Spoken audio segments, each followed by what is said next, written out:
آج ہم جس کتاب پر بات کر رہے ہیں اس کا نام ہے تاؤ تے چنگ۔ یہ کوئی آج کل کی کتاب نہیں بلکہ کوئی 2500 سال پرانا ایک چینی متن ہے۔ جی، بہت قدیم۔ اور یہ بھی کوئی سیدھی سادھی کہانی یا فلسفے کی کتاب نہیں بلکہ چھوٹی چھوٹی بہت خوبصورت نظموں کا ایک مجموعہ ہے جو بڑی گہری باتیں کرتی ہیں۔ ہمارے پاس اسٹیفن مچل کا ترجمہ ہے جو خود ایک شاعر ہیں، تو انہوں نے اس کے شاعرانہ انداز کو زندہ رکھا ہے، جو کہ بہت ضروری تھا۔ بالکل۔ تو ہمارا مقصد صرف یہ سمجھنا نہیں کہ یہ کتاب کیا کہتی ہے، بلکہ یہ دیکھنا ہے کہ کیا اس قدیم کتاب کی یہ عجیب و غریب باتیں آج کی ہماری تیز رفتار دنیا میں کوئی معنی رکھتی ہیں۔ یہ ایک رہنما ہے، شاعری ہے یا ایک پہیلی؟ چلیں دیکھتے ہیں۔ اور آپ نے صحیح کہا، یہ واقعی ایک پہیلی ہے۔ اس کی خوبصورتی اس کی سادگی میں چھپی گہرائی ہے۔ یہ آپ کو کوئی 5 نکاتی پلان نہیں دیتی کہ زندگی کیسے گزارنی ہے۔ نہیں، بالکل نہیں۔ بلکہ یہ اشارے دیتی ہے، جیسے کوئی دھند میں راستہ دکھا رہا ہو۔ یہ ہمیں ہر چیز کو، کامیابی، طاقت، علم، ایک بالکل مختلف نظر سے دیکھنے پر مجبور کرتی ہے۔ اور اس کا جو مرکزی خیال ہے، جس کے گرد سب کچھ گھومتا ہے، وہ ہے تاؤ۔ تو شاید ہمیں وہیں سے شروع کرنا چاہیے۔ بالکل، اور یہیں سے یہ پہیلی شروع ہوتی ہے۔ کتاب کی پہلی آیت، پہلا جملہ ہی آپ کو چکرا دیتا ہے۔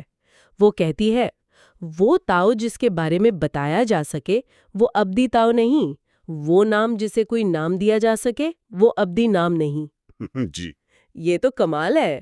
یعنی جس موضوع پر پوری کتاب ہے اس کے بارے میں کتاب شروع ہوتے ہی کہتی ہے کہ میں اس کے بارے میں بتا نہیں سکتی۔ اگر ہم اسے بیان ہی نہیں کر سکتے تو پھر باقی کی 80 آیتوں میں کیا بات ہوگی؟ یہی تو اس کا جادو ہے۔ یہ شروع میں ہی آپ کے ذہن کو روایتی سوچ سے آزاد کر دیتی ہے۔ یہ کہہ رہی ہے کہ زبان جو ہے وہ محدود ہے۔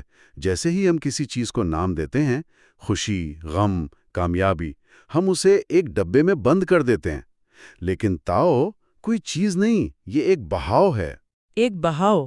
جی، یہ کائنات کی وہ بنیادی حقیقت ہے جو ہر چیز سے پہلے تھی اور ہر چیز جس سے نکلی ہے۔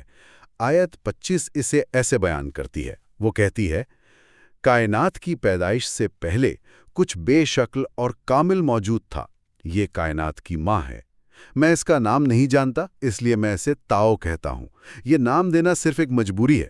اچھا، تاکہ ہم اس کی طرف اشارہ کر سکیں؟ بالکل، صرف اشارہ کرنے کے لیے۔ تو اگر میں اسے سمجھنے کی کوشش کروں، کیا یہ کائنات کا کوئی خفیہ قانون ہے، جیسے کشش ثقل یا کوئی توانائی؟ کشش ثقل کی مثال اچھی ہے کیونکہ وہ بھی نظر نہیں آتی، مگر اس کے اثرات ہر جگہ ہیں۔ لیکن تاؤ اس سے بھی زیادہ بنیادی ہے۔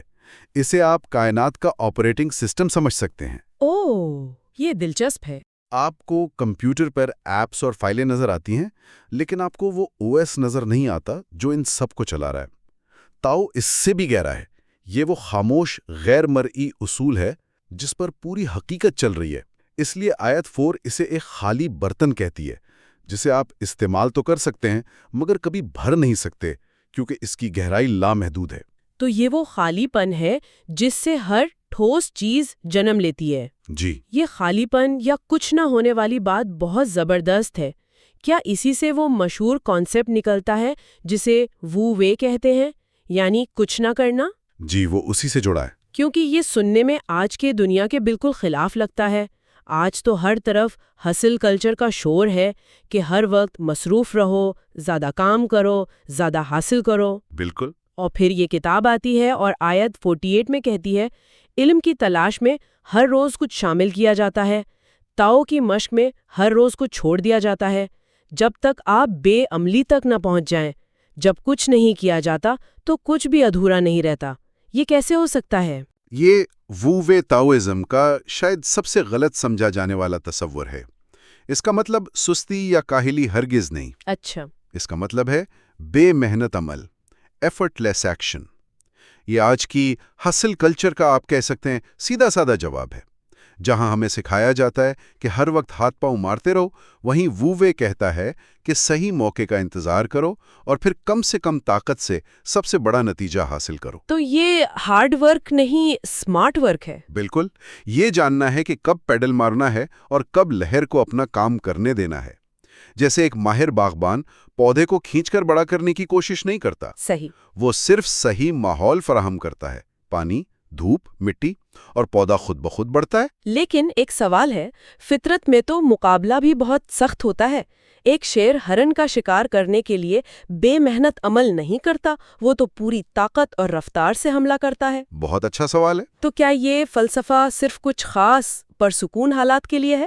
ایک مسابقتی دنیا میں یہ کیسے کام کر سکتا ہے؟ دیکھیں، وو وے کا مطلب بے عملی یا کمزوری نہیں، بلکہ فطرت کے ساتھ ہم آہنگی ہے، اور شیر بھی وو وے پر عمل کرتا ہے۔ وہ کیسے؟ وہ سارا دن بھاگتا نہیں پھرتا، وہ گھنٹوں غات لگا کر صبر سے صحیح لمحے کا انتظار کرتا ہے۔ وہ اپنی توانائی ضائع نہیں کرتا۔ جب موقع آتا ہے تو وہ ایک لمحے میں پوری طاقت سے حملہ کرتا ہے۔ یہی وو وے ہے، بے پناہ صبر اور پھر فیصلہ کن فوکسڈ عمل۔ ہماری دنیا میں اس کا مطلب یہ ہے کہ ہر ای میل کا فوراً جواب دینا یا ہر میٹنگ میں بولنا ضروری نہیں۔ جی، ضروری یہ ہے کہ آپ مشاہدہ کریں، بہاؤ کو سمجھیں اور تب عمل کریں جب آپ کا عمل سب سے زیادہ مؤثر ہو۔ یہ ہر چیز کو کنٹرول کرنے کی کوشش چھوڑنے کا نام ہے۔ اگر اپنی زندگی میں چیزوں کو زبردستی نہیں کرنا تو مجھے لگتا ہے کہ یہی اصول دوسروں کی رہنمائی یعنی لیڈرشپ پر بھی لاگو ہوتا ہوگا۔ بالکل ہوتا ہے۔ یہ کتاب لیڈرشپ کے بارے میں کچھ ایسی باتیں کرتی ہے جو کسی بھی جدید MBA کورس کو چکرا کر رکھ دیں گی۔ جی بالکل۔ آیت 17 کہتی ہے، بہترین حکمران وہ ہے جس کے وجود کے بارے میں لوگ بمشکل جانتے ہوں۔ یہ کیا بات ہوئی؟ آج کل تو لیڈر ہر وقت سپاٹ لائٹ میں رہنا چاہتا ہے، ٹویٹر پر، ٹی وی پر۔ صحیح۔ ایک لیڈر جس کا کسی کو پتہ ہی نہ ہو، اس کی اتھارٹی کہاں سے آئے گی؟ لوگ اسے فالو کیوں کریں گے؟ کیونکہ اس کی اتھارٹی اس کے عہدے یا شخصیت سے نہیں، بلکہ اس کے بنائے ہوئے نظام سے آتی ہے۔ یہ لیڈرشپ کا بہت ہی اعلیٰ تصور ہے۔ مائکرو مینیجر کے بالکل برعکس۔ بالکل۔ یہ ایک ایسا لیڈر ہے جو ایک ایسا ماحول اور ایسی ٹیم بناتا ہے جو خود مختار ہو۔ اس کا مقصد اپنی ٹیم کو خود پر منحصر بنانا نہیں، بلکہ انہیں اتنا بااختیار بنانا ہے کہ وہ اس کے بغیر بھی بہترین کام کر سکیں۔ واو! اس کی کامیابی اس بات میں ہے کہ ٹیم کہے یہ ہم نے خود کیا ہے۔ واو! وہ پس پردہ رہ کر رکاوٹیں ہٹاتا ہے اور اپنی ٹیم پر بھروسہ کرتا ہے۔ اس کا وجود ایک اچھے باغبان کی طرح محسوس ہوتا ہے۔ وہ نظر نہیں آتا، لیکن اس کا لگایا ہوا باغ پھلتا پھولتا ہے۔ اور پھر آیت 57 ہے جو اس خیال کو اور آگے لے جاتی ہے۔ جتنی زیادہ پابندیاں اور ممانعتیں ہوں گی، لوگ اتنے ہی غریب ہوں گے۔ جتنے زیادہ قوانین اور احکامات نمایاں کیے جائیں گے، اتنے ہی زیادہ چور اور ڈاکو ہوں گے۔ یہ تو سیدھا سیدھا آج کل کی سیاست اور کارپوریٹ کلچر پر چوٹ ہے۔ ہم تو ہر مسئلے کا حل ایک نئے قانون یا ایک نئی پالیسی میں ڈھونڈتے ہیں۔ بالکل۔ تاؤ اعظم کا ماننا ہے کہ جب آپ لوگوں پر ضرورت سے زیادہ قوانین مسلط کرتے ہیں تو آپ ان کی فطری ذہانت اور ذمہ داری کے احساس کو مجروح کرتے ہیں۔ آپ انہیں یہ پیغام دیتے ہیں کہ ہمیں تم پر بھروسہ نہیں۔ صحیح۔ اس کے نتیجے میں لوگ یا تو باغی ہو جاتے ہیں یا پھر صرف قوانین کی پیروی کرنے والے روبوٹ بن جاتے ہیں، اپنی عقل استعمال کرنا چھوڑ دیتے ہیں۔ ایک دانشمند لیڈر کم سے کم اور سادہ اور واضح اصول بناتا ہے، اور پھر لوگوں کو آزادی دیتا ہے کہ وہ ان اصولوں کے اندر رہ کر اپنا بہترین کام کریں۔ جی، یہ بھروسے پر مبنی نظام ہے، خوف پر نہیں۔ اس پوری گفتگو میں ایک چیز بار بار سامنے آ رہی ہے۔ ہر طاقتور چیز یا تو غیر مر رہی ہے جیسے تاؤ، یا پس پردہ ہے جسے بہترین لیڈر، اور اسی سے جڑا ہوا خالی پن کا تصور ہے۔ آیت 11 میں اس کی جو مثال دی گئی ہے وہ تو کمال کی ہے۔ جی، وہ بہت مشہور آیت ہے۔ ہم تیلیوں کو جوڑ کر پہیا بناتے ہیں، لیکن یہ درمیان کا سوراخ ہے جو گاڑی کو چلاتا ہے۔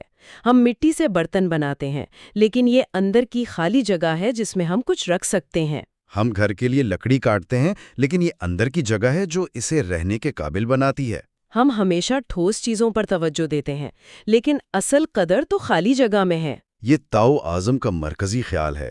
ہم اپنی زندگیوں کو چیزوں، معلومات، سرگرمیوں اور شور سے بھرنے کے جنون میں مبتلا ہوتے ہیں۔ ہمارے کیلنڈر بھرے ہیں، ہمارے فون نوٹیفیکیشن سے بھرے ہیں۔ جی، اور ہم سمجھتے ہیں کہ یہی پیداواریت اور قدر ہے۔ لیکن تاؤ تے چنگ ہمیں یاد دلاتا ہے کہ موسیقی نوٹوں کے درمیان کی خاموشی سے جنم لیتی ہے۔ سوچنے، تخلیق کرنے اور صرف ہونے کے لیے زندگی میں خالی جگہ کا ہونا ضروری ہے۔ یہ خالی پن کمزوری نہیں بلکہ امکانات کی جگہ ہے۔ بالکل، جب آپ کا پیالہ پہلے سے بھرا ہو تو آپ اس میں کچھ نیا نہیں ڈال سکتے۔ اور اسی عاجزی اور سادگی کو پانی کی مثال سے بھی واضح کیا گیا ہے۔ آیت 8 کہتی ہے، سب سے بڑی اچھائی پانی کی طرح ہے۔ بہت خوبصورت تشبیہ ہے۔ یہ تمام چیزوں کو فائدہ پہنچاتا ہے اور مقابلہ نہیں کرتا۔ یہ ان جگہوں پر بہتا ہے جنہیں انسان مسترد کر دیتے ہیں، اور اس لیے یہ تاؤ کی طرح ہے۔ یہ بہت خوبصورت ہے۔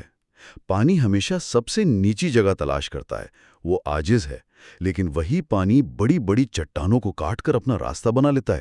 نرمی میں چھپی طاقت کی بہترین مثال۔ جی، اور یہ کتاب ایسے ہی تضادات سے بھری پڑی ہے جو گہری سچائیوں کو کھولتے ہیں۔ آیت 22 کہتی ہے، جھک جاؤ اور تم سیدھے رہو گے، خالی ہو جاؤ اور تم بھر جاؤ گے، پرانے کو چھوڑو اور تم نئے ہو جاؤ گے۔ یہ دنیا کو دیکھنے کا ایک بالکل الٹا طریقہ ہے۔ جی بالکل، یہ ہمیں سکھاتا ہے کہ ہماری نام نہاد کمزوریاں جیسے کچھ نہ جاننا، کمزور ہونا، خالی ہونا، دراصل ہماری سب سے بڑی طاقتیں ہو سکتی ہیں۔ جب ہم یہ تسلیم کرتے ہیں کہ ہمارے پاس تمام جوابات نہیں ہیں، تبھی ہم سیکھنے کے لیے جگہ بناتے ہیں۔ جب ہم اپنی حدود کو قبول کرتے ہیں، تبھی ہم حقیقی معنوں میں ترقی کرتے ہیں۔ یہ بالکل مارشل آرٹس کے اصول جیسا ہے۔ اچھا؟ جہاں آپ مخالف کی طاقت کا مقابلہ اپنی طاقت سے نہیں کرتے، بلکہ اس کی طاقت کو اسی کے خلاف استعمال کرتے ہیں۔ تو اس ساری گفتگو کے بعد جو ایک بڑا خیال میرے ذہن میں بیٹھ گیا ہے، وہ اس کتاب کا بنیادی تضاد ہے۔ یہ کہتی ہیں کہ سب کچھ حاصل کرنے کے لیے آپ کو ہر چیز چھوڑنی ہوگی۔ طاقتور بننے کے لیے آپ کو پانی کی طرح نرم اور عاجز ہونا پڑے گا۔ سب کچھ جاننے کے لیے آپ کو یہ ماننا ہوگا کہ آپ کچھ نہیں جانتے۔ صحیح۔ یہ ہماری ہر اس چیز کے خلاف ہے جو ہم نے سیکھی ہے۔ بالکل۔ تاؤ تے چنگ کوئی اصولوں کی کتاب نہیں، یہ ایک آئینہ ہے۔ یہ آپ کو آپ کی اپنی سوچ کے نمونے دکھاتی ہے اور آپ کو ان پر سوال اٹھانے کی دعوت دیتی ہے۔ یہ ہمیں یاد دلاتی ہے کہ کائنات کی اپنی ایک ذہانت ہے، ایک اپنا بہاؤ ہے۔ جی۔ جب ہم ہر وقت اس بہاؤ کے خلاف لڑنے کی کوشش کرتے ہیں تو ہم تھک جاتے ہیں اور ناکام ہوتے ہیں، لیکن جب ہم اس کے ساتھ ہاں ہانگ ہونا سیکھ لیتے ہیں تو زندگی کم جدوجہد اور زیادہ بامانی ہو جاتی ہے۔